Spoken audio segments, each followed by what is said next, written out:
세계 최고, 세계 최대 타이틀을 놓고 치열한 경쟁을 벌여온 삼성과 LG, LG와 삼성. 두 기업의 숨막히는 라이벌전은 하나뿐인 1등 자리를 놓고 반전의 반전을 거듭하며 격돌한 한편의 드라마였다. 광고 카피 하나만 생각하시면 됩니다.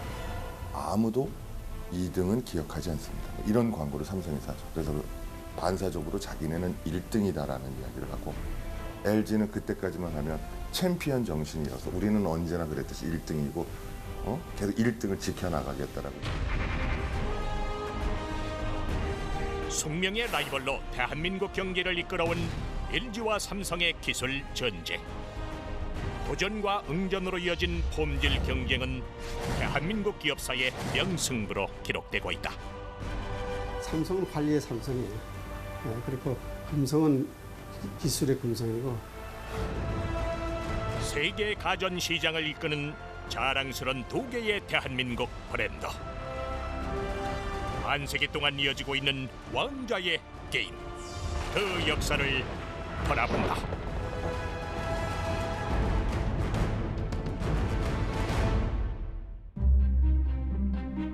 국민 대부분이 농업에 종사한 1940년대 후반, 설탕과 밀가루 같은 단순 제조업이 하나둘 생겨날 무렵, 고인회는 화장품 제조업에 뛰어들었다. 럭키 크림이 큰 성공을 거두고 럭키 치약이 국내 시장을 석권하면서 락키 화학은 종합 상사로 성장하게 된다. LG 시작은 구씨 가문이 진주 쪽에서 굉장히 양반 가문인데, 할아버지는 고종 때 벼슬을 하신 분이고, 근데 구인회 회장이 할아버지는 벼슬을 하셨지만 일제 침략기가 되고 이러다 보니까 1907년생이신데 자기가 자라면서 장성하다 보니까 집안이 무너져 가고 있어요. 그래서 이 사업을 해야겠다 이 생각을 하게 되셨어요. 근데 이게 뭐냐면 토지 세력에서 상업 자본으로 넘어가는 거를 이 사람이 최초로 깨달은 사람. 춘향아, 너무 슬퍼하지 말아라.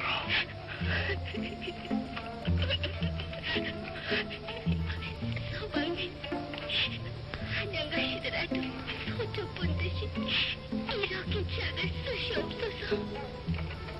군사정부가 들어와가지고 말이죠. 특정 외래품 판매 금지 조치라는 게 있었어요. 이게 상당히 업체에 큰 역할을 한 게, 치약도 수입 못했죠. 담배만 못 판 게 아니에요. 외제품이라는 건 전부 수입이 제한됐었어요. 달러도 없었지만 말이죠. 비누도 수입 금지죠. 모든 게 전부 수입 금지했었어요. 물론 PX에서 나오는 건 있었지만 극히 제한적이 있었죠. 그래서 국산화학이 상당히 좋은. 락키 화학이 번창하던 무렵, 고인회는 그 성공에 안주하지 않고 새로운 사업을 구상하게 되는데, 당시 락키 화학 사무실이 있던 반도 호텔에서 윤옥현 실장과 우연히 대화를 나누던 중이었다. 전축이라는 것이 그렇게 좋습니까? 하이파이 전축에서 라디오 사업의 가능성을 본 고인회. 전자기술이 전혀 없던 시기에 라디오 사업 선포. 임직원들의 반대는 어쩌면 당연했다.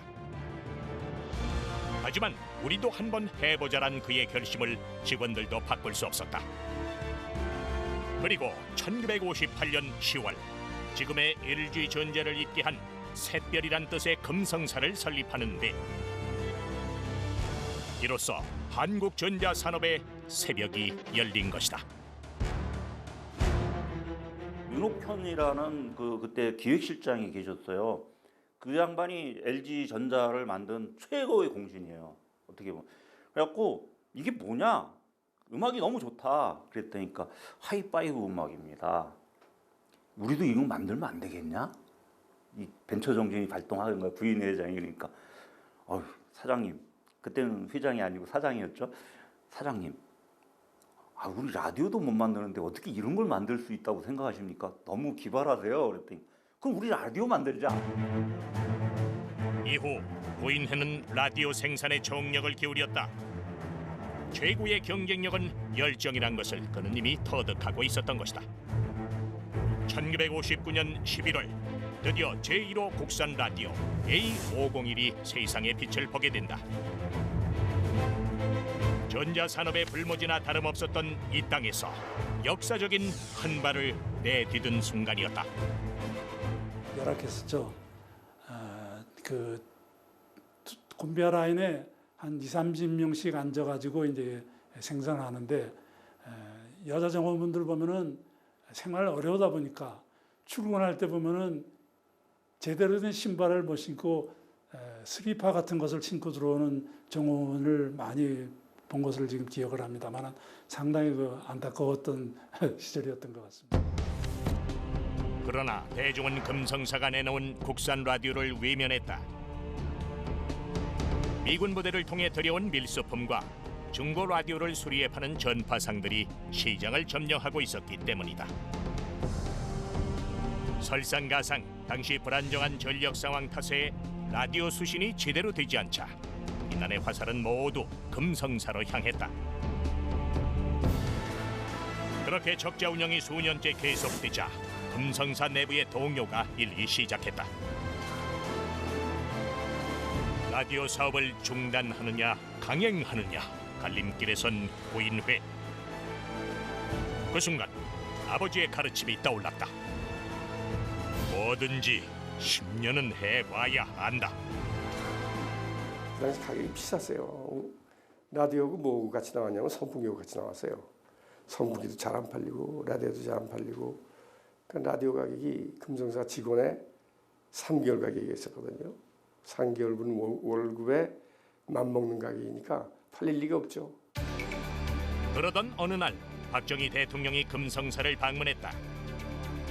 국정 홍보의 수단으로 라디오만큼 좋은 게 없었다. 그러니까 정부로서는 또 굉장히 라디오 보내기가 필요한 게 뭐냐면 정부의 PR. 이게 가장 기본적이란 말이에요. 정책을 해가는 데 있어서. 그러니까 PR 방법이라는 게 그 당시 신문밖에 없는데 신문이라는 게 문맹률이 그 당시 그렇게 높지 않았거든요. 그러니까 우선 들어야 된단 말이에요. 그냥 맨 먼저 이제 각 농촌에 앰프 놓기 운동을 했다가 그랬다가 이거로 또 온 거죠. 농어촌 라디오 보내기 운동을 계기로 금성사 라디오는 재조명됐고 1962년 말엔 사원수 1000여 명에 달하는 대규모 회사로 금성사는 성장했다. 그 여세를 몰아 해외 진출까지 성공. 한국 전자산업 최초의 수출품을 만들어내는 쾌거를 이룬다.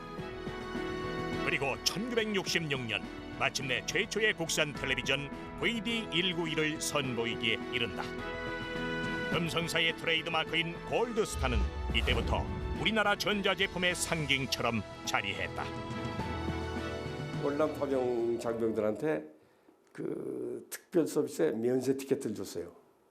그래서 그 면세 티켓을 가져와서 사면 특별 서비스가 안 걸리니까 한 40%가 쌌죠.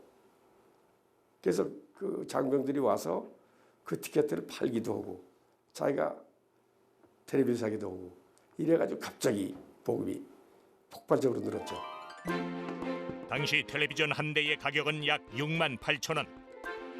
웬만한 직장인 1년 연봉과 맞먹는 비싼 가격이었지만 대중은 국산 텔레비전에 열광했다. 텔레비전을 사려는 사람들이 전국 각지에서 몰려들자 추첨을 통해 판매하는 진 풍경이 펼쳐졌다.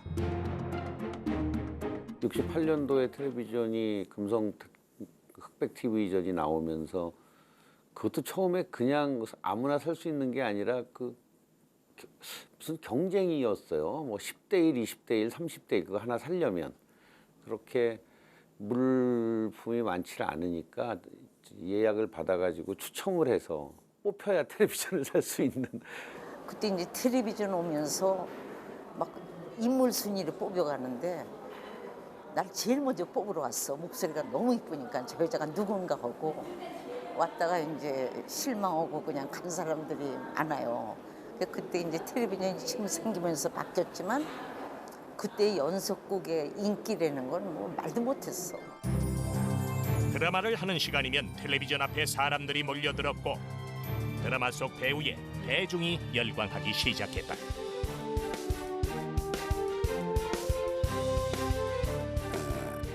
기사님 식당, 기사님들 식사하는데 거기 꼭 해놔요. 그러면 7시 반에 수사반장이 시작한다 그러면은 모든 자기 일을 전폐하고 모두 그 식당으로 들어가서 식사하시면서 TV 보는 거예요. 그러니까 택시를 잡기가 너무 힘든다 하는.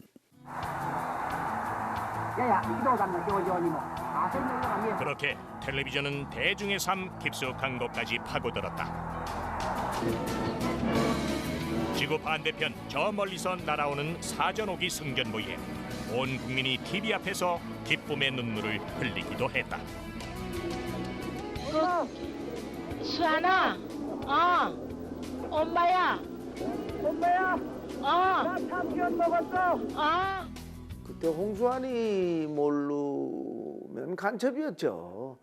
그때 그 홍수환이 알아줘서 참 고맙기도 하지만 또 우리가 인터뷰할 때 엄마야 나 참편 먹어서 그랬고 우리 어머니가 대한 국민 만세다 그래가지고 오히려 우리 어머니도 스타 됐어요.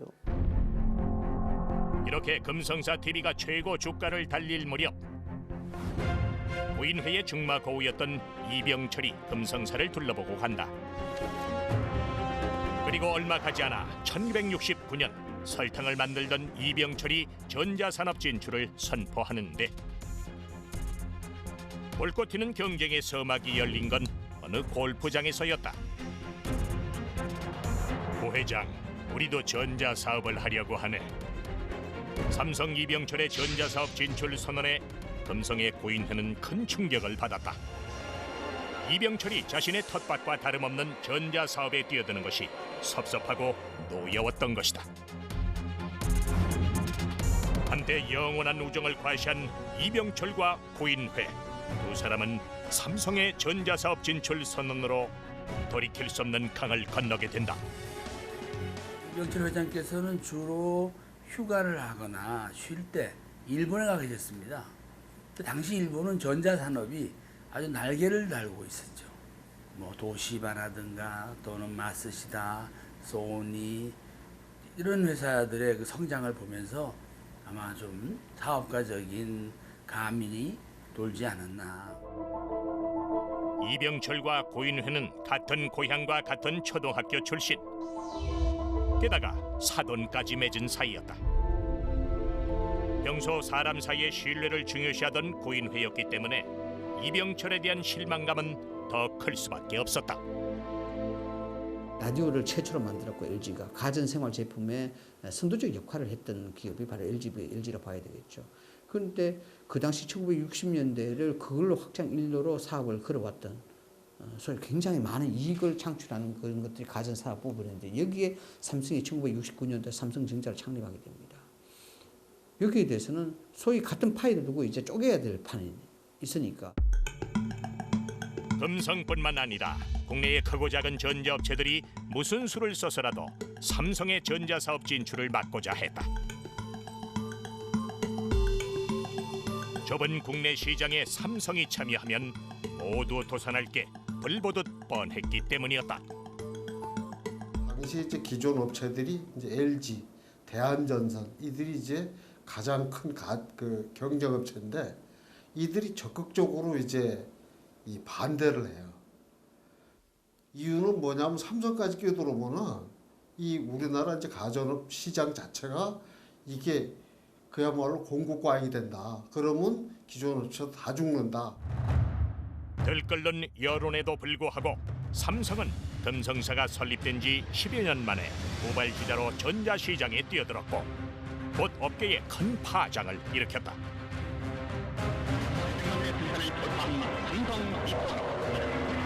세계에서 세 번째, 한국에서 첫 번째 삼성 이코노 TV. 삼성은 이코노 TV를 출시하면서 승기를 잡는다. 켜지는 시간을 4분의 1로 단축시킨 이코노 TV. 삼성은 1976년 대한전선을 제치고 생활가전업계 2위를 차지 당시 왕좌를 지키고 있던 금성사를 바짝 추격한다. 삼성이 우리나라 이제 가전업계의 센세이션을 일으킨 게 2개인데 TV에서는 그때 이제 우리는 아직 칼라 TV 방송은 안 했지만 칼라 TV는 생산했을 때거든요. 그때 삼성이 내놓은 게 이코노 TV입니다. 그리고 냉장고의 경우는 이게 설이 없는 냉장고. 이렇게 가지고 두 아이템이 빅히트를 쳐요. TV 시장이 호황이던 1970년대 중반, 금성사와 어깨를 나란히 하게 된 삼성 TV. 뒤집기 한판승에 자신감이 붙은 이병철에게 또 한 번 기회가 찾아온다. 컬러 텔레비전 시대가 개막한 것이다. 이때부터 막상막하 브랜드 대결에 막이 오른다. 금성사가 기술의 상징이라고 내걸면 삼성전자가 첨단 기술의 상징으로 받아치고, 이를 금성사가 다시 최첨단 기술의 상징으로 맞대응했다. 그때는 어느 정도 라이벌이었느냐 하면 제가 분석가로 시장에서 일하고 있을 때인데 12월 결산법인들은 이제 2월 달쯤 되면 회계 보고서를 발표합니다. 그 전에 한 달 전에 증권거래소액을 제출하게 돼 있는데요. 두 회사는 마지막 시간까지 안 가져옵니다. 서로 안 알려주려고. 그래서 저희들이나 또 관련 기자들이나 방송사에서 애를 태웠습니다. 그렇다면 1980년대 중반, 당시 삼성과 LG의 가전 전쟁의 승자는 누구였을까? 순간의 선택이 10년을 좌우한다는 광고 문구로 금성의 기술력과 신뢰가 삼성을 앞질렀다. 특히 냉장고, 세탁기, 에어컨, 백색 가전 시장에서 절반 이상의 점유율을 차지할 정도였다. 그때는 LG가 압도적으로 앞섰어요. 시작도 먼저 했었고 기술력도 그렇고, 그리고 또 오랜 국민들의 어떤 그 신뢰도, 무한 브랜드에 대한 그 종속도라고 해야 될까? 금성 혼자서 거의 한 50% 하고 있었고요.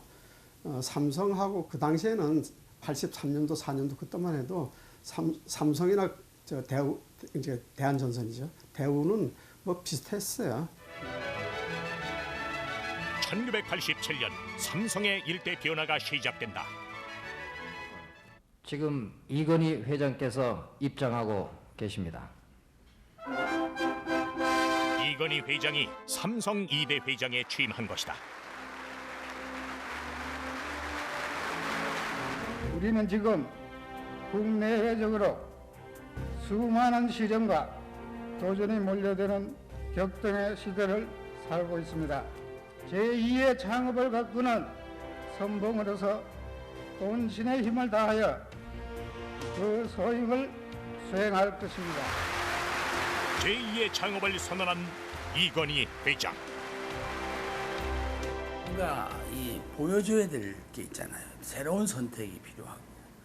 그러나 그러기에는 다른 대안은 없었습니다. 삼성전자 외에는.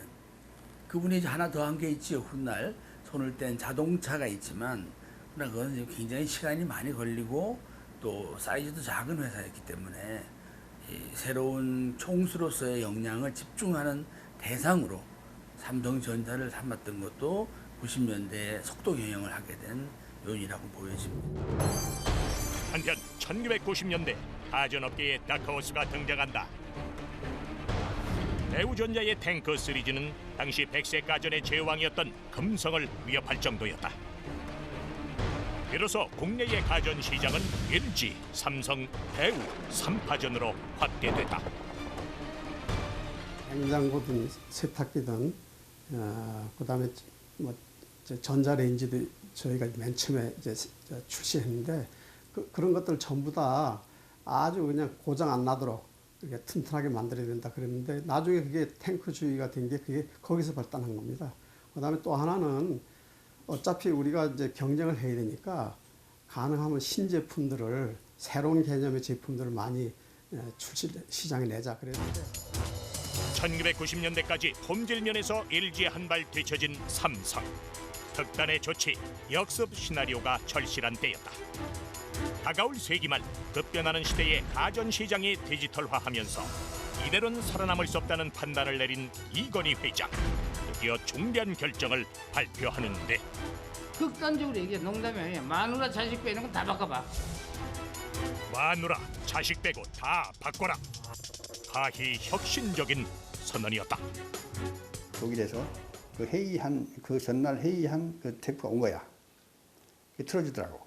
그리고 그때 비서실장 이필건 실장이야. 그 둘이 대화하는 게 나왔어. 이 실장, 당신 품질 얼마 챙기나? 50%는 챙겨야죠. 더 챙겨. 당신이 50% 챙긴다는 거는 내가 보기에는 10%도 못 챙기는 거다. 그래도 경영이 중요하지 않습니까? 경영도 챙겨야죠. 이렇게 됐어. 너 같은 놈은 90% 챙겨라. 그러면 네가 50% 챙길는지 모른다. 이렇게 나왔어. 이건희 회장의 혁신과 품질 경영으로 삼성의 제품들이 시장에서 큰 반향을 불러일으킨다. 금성사도 쇄신이 절실했다. 1995년 취임한 구본모 회장은 글로벌 시대에 걸맞는 LG란 브랜드를 출범시킨다. 그 이전까지만 해도 럭키 금성그룹이지 LG그룹이 아니거든요.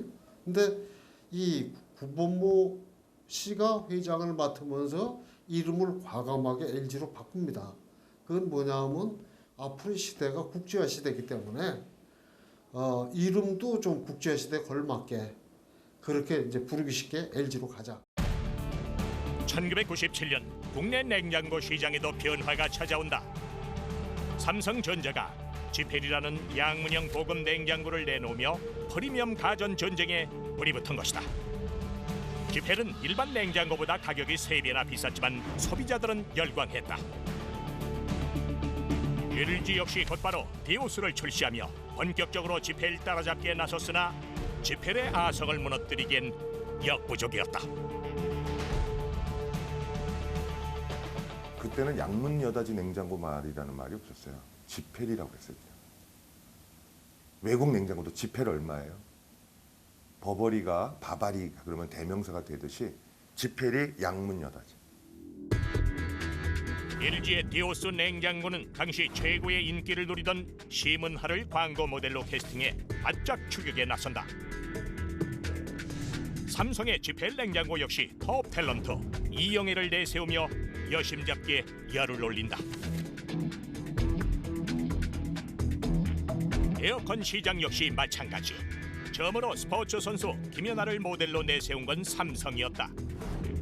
이에 질세라 LG 역시 손현재를 기용하면서 김연아 대 손현재 불꽃 튀는 광고 전쟁을 이어갔다. 방송 들어가기 전에 우리 상품이 이만큼이다가 아니라 방송을 하고 있는데 저기서 지금부터 구매하시는 고객은 휴대폰 드리겠습니다. 그럼 남은 PD가 이렇게 자막 보다가 저기서 휴대폰 준대요. 그럼 위에 얘기하면 MD가 그럼 우리 칼라 휴대폰 줄 거예요. 딱 이러고 방송 중에 싸움이 난 거예요. 방송 중에. 두 회사를 독립회사로 오늘의 위상을 놓고 본다고 하면 서로 만족할지는 모르지만 삼성전자는 반도체 기술을 중심으로 해서 세계 제1의 회사가 됐고 LG전자는 그들의 고유의 기술인 생활가전에서 세계 제1의 회사가 됐기 때문에 우린 두 회사 덕분에 1등 회사 2개를 갖고 있습니다. 정상을 향한 피말리는 경쟁. 어쨌든 재밌는 거는 LG가 하면 삼성이 따라가고 삼성이 하면 또 LG가 즉각적으로 따라가고 이런 식으로 계속 둘이 서로 닮아간다는 말이죠. 한치 양보도 없는 품질 경쟁. 그들은 함께 한국의 전자기술과 정보통신산업을 육성한 쌍두마차였다. 반세기에 걸친 숙명의 라이벌 역사. 의 경쟁이 글로벌 경쟁력으로 이어지고 또 세계에서 1등, 2등 하는 제품들 서로 앞서가기 뒤서가기 하면서 그런 어떤 또 좋은 면도 있는 것 같아요. 운명의 대결 삼성과 LG. LG와 삼성의 불꽃 튀는 전쟁은 지금 이 순간에도 계속되고 있다.